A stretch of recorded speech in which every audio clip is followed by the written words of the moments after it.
Ration కార్డులు జారీ, ration కార్డులో మార్పులు చేర్పుల ప్రక్రియ నిరంతరం జరిగేలా సాఫ్ట్వేర్ను రూపొందిస్తున్నామని మంత్రి పొన్నం ప్రభాకర్ తెలిపారు. సిద్దిపేట జిల్లా హుస్నాబాద్లో ఆయన ప్రజా పాలనా వార్డు సభలో పాల్గొన్నారు. రేషన్ కార్డులు, ఇందిరమ్మ ఇళ్లు మంజూరులో మంత్రిగా తన జోక్యం ఉండదని పొన్నం ప్రభాకర్ క్లారిటీ ఇచ్చారు. న్యాయంగా, పారదర్శకంగా అర్హులైన వారందరికీ ప్రభుత్వం పథకాలు అందుతున్నాయని స్పష్టం చేశారు. 2 లక్షలకు పైగా ఇంకా రుణమాఫీ అవ్వని రైతులకు మార్చిలో షెడ్యూల్ పెట్టి రుణమాఫీ చేస్తామని గుడ్ న్యూస్ చెప్పారు పొన్నం. గతంలో కొంత ప్రాంతంలో డబుల్ బెడ్రూమ్ ఏదైనా ఒక ఏరియాలో మండలం ఒక 2 జాగాల్లో ఏదైనా కొద్ది గొప్ప కట్టి ఉండి అవి కూడా పూర్తిగాని అన్నింటినీ కూడా గతంలో డబుల్ బెడ్రూమ్లు ఆగిపోయిన వాటిని అన్నింటినీ కూడా పూర్తి చేయడానికి ప్రణాళిక సిద్ధం చేసిన ఈ నియోజకవర్గంలో డబుల్ బెడ్రూమ్లు స్టార్ట్ అయ్యి సౌకర్యాలు లేకున్న వాళ్ళందరినీ అది కూడా పూర్తి చేసే కార్యక్రమం ఒకటి.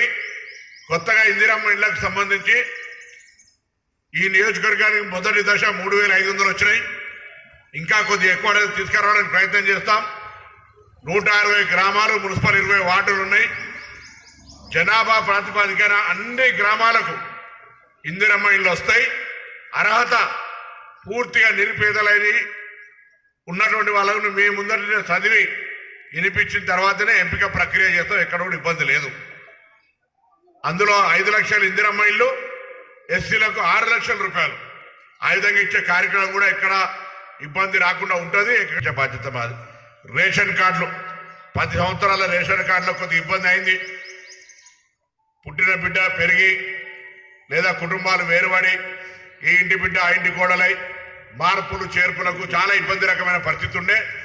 ఇప్పుడు ప్రభుత్వం అర్హత ఉన్న ప్రతి ఒక్కరికి రేషన్ కార్డు ఇవ్వాలని, మార్పులు చేర్పులు ఒకరోజుకొరికే పరిమితం కాదు, నిరంతరంగా.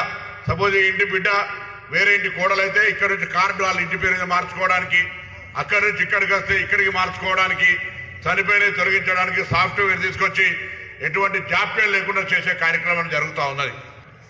సో వాస్తవంగా 2 లక్షల రూపాయల రుణమాఫీకి సంబంధించి కూడా మేము చెప్పింది 2 లక్షల లోపల, కానీ 2 లక్షల పై వాళ్ళు కూడా చాలా మంది ప్రభుత్వాన్ని అడగడము, ఆ అడిగేటువంటి అంశం గౌరవ ముఖ్యమంత్రి గారి దగ్గర దాకా చేరడము, శాసనసభ్యులందరూ కూడా ఇట్లా 2 లక్షల పై వాళ్ళకి రావాలి, ఇవ్వాలి అనే ఆలోచనతో మాట్లాడడంతో 2 లక్షల లోపల ఉన్న వాళ్ళందరికీ మేము నిధులు వెంటనే, కొంతమందికి ఇంకెవరికైనా రాకపోయి ఉంటే కూడా దయచేసి వాటి వివరాలు కూడా ఇవ్వండి.